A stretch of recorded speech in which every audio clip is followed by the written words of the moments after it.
Hello, it's me, James Lott Jr. This is the When Calls the Heart Aftershow here on JLJ Media. Season 10, on episode 5. I can't believe episode 5 is happening already. We're at episode 5 already. I can't believe it.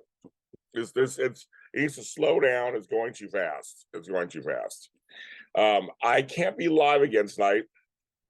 I got a emergency organizing call.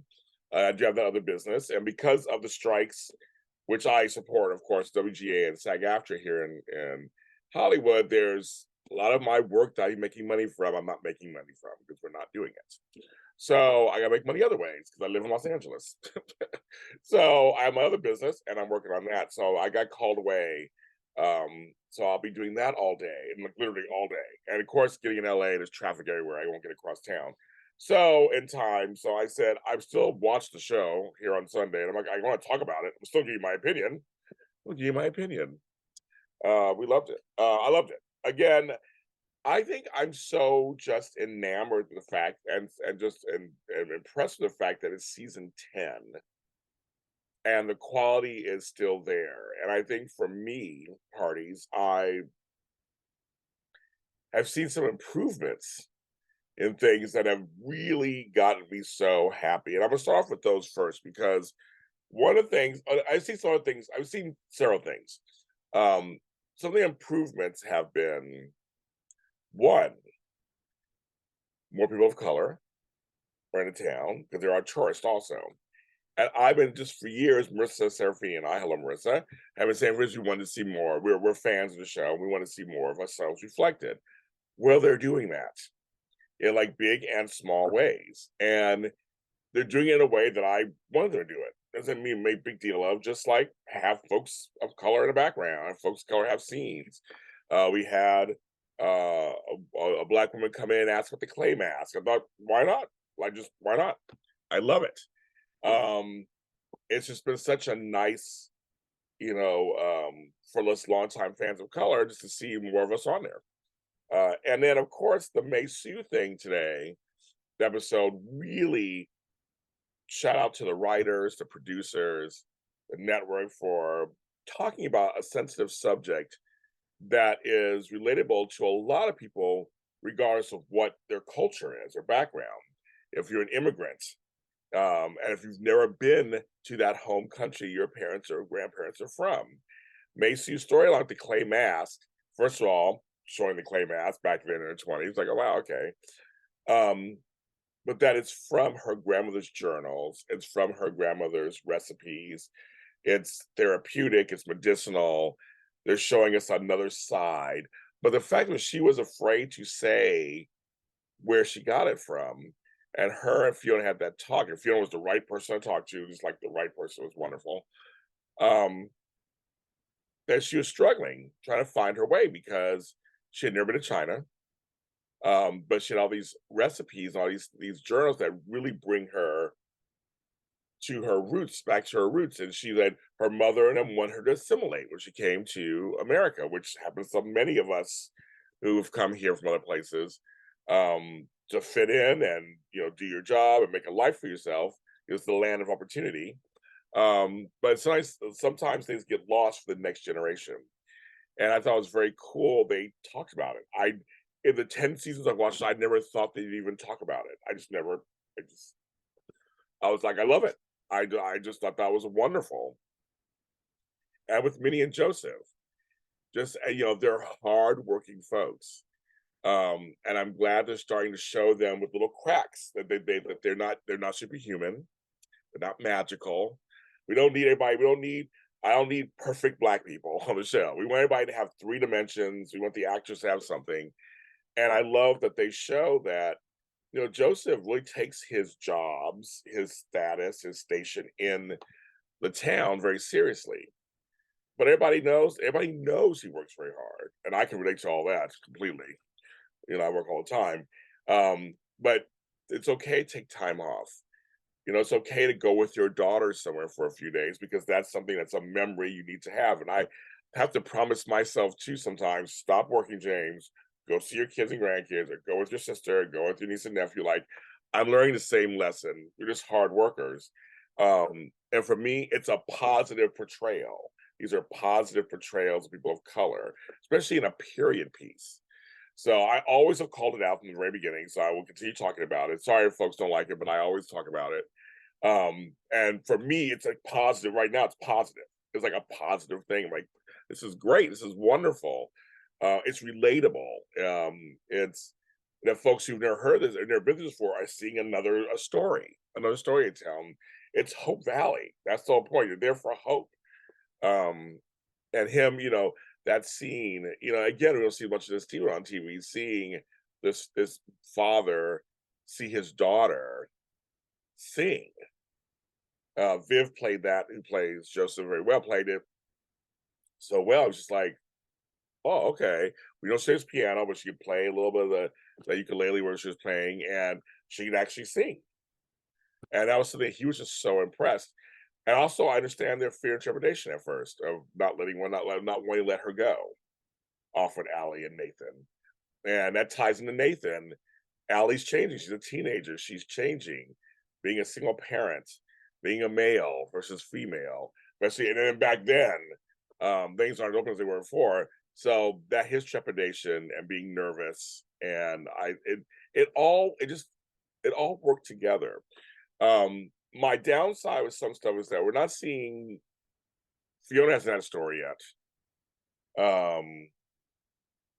The Yosts haven't really had a story yet. Florence hasn't had a story. Like they're there. I feel like there's some people. I know it's a big town, so we have more episodes to come. So I'm hoping it'll start to rotate around. Because when you have a large cast, it's really hard. And that's the only downside I would say about this season so far. Some people just have not really had a storyline. We haven't seen much.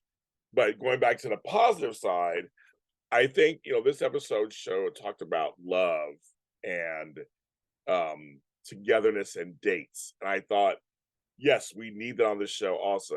We needed a nice little date between Lucas and Elizabeth. We need to see them not just always doing something, but having seen there and having romantic time. The show should show romance, giving Lee and Rosemary their little romantic time was very nice also. I also love that every show that this happened on Girlfriends recently. This was another show. When it comes to a man wanting to give a woman a house, it seems like every show I watch, they say, talk to the woman first. Don't just purchase a house or do a house and not include them. It seems to be a theme. So I've never bought anybody a house, so I don't know about that. But I bought my own houses. But that's very interesting. That's a theme I've seen in many shows talk about that, and I'm glad that Lucas talked to her. And and this was like, in the end, I want to stay where I'm staying, next to my neighbors. This is my home. I have memories. The kids can grow up together. Just all this kind of stuff. That was really cool. I thought that was a great thing. Let's go into the baby thing. Of course, still not a name. No name yet for a baby. Middle name Elizabeth. Culture. Hope it's a fun name. I guess, but next week we're gonna find out about, I guess, more to Rosemary's mother story. I thought it was a little far-fetched, but I guess it could work. That little Jack would go, "Where's your mommy? What's your mommy?" I'm like, "Really, little Jack?" But that's one way, I guess. One way. I mean, they're already going there. I was like, it's a little too okay. It wasn't bad, but I was just like, that's a little stretch for me, but that's fine. I mean, Pascal, who plays Rosemary, just plays that hurt, that loss. So what a drop for a dime. She just plays a drop for a dime. But I'm telling you, it was hilarious, funny, and realistic. Any of us who've had children, who have raised them from babies, from newborns, knows how hard it is those first couple of years. Boy, oh boy, oh boy. For them, girl, I had girls myself. So I remember the first year, just keeping my girl Monica Alicia alive. That was all I was caring about. And you're just so tired that you're just so tired. Like I try to explain to somebody, it's like it's a tire that just happens, but you're able to work through it. Like somehow and I was younger when I had kids too, so I had some stamina, but you kind of you work through it. It's not an issue. You just make it somehow. And you're kind of always tired. Like, but you somehow can manage it somehow. But yes, you doze off, you fall asleep. It's you want to keep them alive, you're afraid to leave them, all these things. Very house becomes a mess because you're dealing with just especially your first kid. So after a while, you get used to kids. You're like, give me put a kid in one arm and a drink in another. But you know what I mean? It's like, it's at first, it's kind of like, it's scary. The first one, you just want to make sure you do it right. Then by the time you have a second or a third, if you do those, then it gets a little less. But it was very realistic and funny how frustrating tired everybody coming over. It's one of those weird things where also you feel like, I could do this myself. And she said at the end, I can feel like I can do it myself. We can do it ourselves. It's okay to ask for help. Because folks, it is. That's something that I'm learning personally these days as being a caregiver, as being a person who runs all these businesses. It's okay to ask for help. If people can't help, they can't. You have nothing to lose. But if someone says, yes, I can help you, then you gain. And it's like, yes. Those side things, Bill ended up offering his land to homegirl. So she towards the end, so we'll see. And we'll see if is there a romance between these two also. Guess we'll see. Also Henry and the kids. Now, my other love is gardening. So I love that. And the only thing I have to say is we're seeing Henry have a lighter side and doing all that. My thing is gardening is one of the best things you can teach children to do.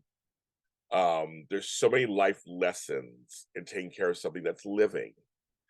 Having animals is one thing too, but actual plants, fruits, flowers, vegetables, all that stuff, the pumpkins, whatever, all that stuff, it teaches kids responsibility, gives them some exercise and dexterity, so good for health benefits. It's outside, but also it shows you how to watch something grow, which can be translated into ideas, translated into sports, music, acting, math, science. Watching something grow and tending to it and caring for it and being responsible for it, and seeing it come to fruition, however it does, and learning lessons from that. Ron Finley is a guy here in South LA who the gangster gardener. I just love him. He's teaching inner city kids to garden. First of all, beautifying your land, but also learning how to tend to something. It really does. Gardening to me has saved my life. And many times it saved my life. My garden has saved my life many times. So it's just fun to see the kids. Elizabeth, of course, being the best teacher on earth. Right, she's the best teacher on earth. Best. So I thought I just like that. And we're seeing Henry's kind of redemption story play out. So that's everything. And they showed a preview for a movie with two of my friends, Ryan Pavey and Pascal Hutton, in 2 weeks. I'm gonna make sure I DVR that one. I think it's called Touch Down in Love or For Touch and Love or something. I don't know. But I'm gonna watch that for sure. See what your friends do stuff. But I'm telling you, when it comes to our season 10, they're like giving us some nice, solid family entertainment episodes. No major ups and downs, no big craziness, just like regular, solid hour of drama and comedy. I'm scared. We'll see what happens now. Episode 6 is next. That's gonna be a serious one. Then we have the rest of the season. But I am very proud of the show. Very proud of the show. And I love you, Hardys. I love all of you.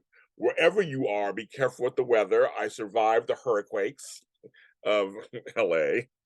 My family were all fine. I had no voice for a week, but I'm back, as you can tell. But to all of you guys who are doing stuff on the East Coast and all my East Coast Hardys, my Midwest Hardys, be careful out there. And I am still traveling in September sometime. I'll let you guys know where I'll land.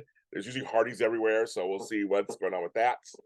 Shout out to my SoCal Hardys. I know you guys are planning something too that I want to try to be a part of, so I'll keep posting on that. And JLJ Media, follow us everywhere. Talk to you next time.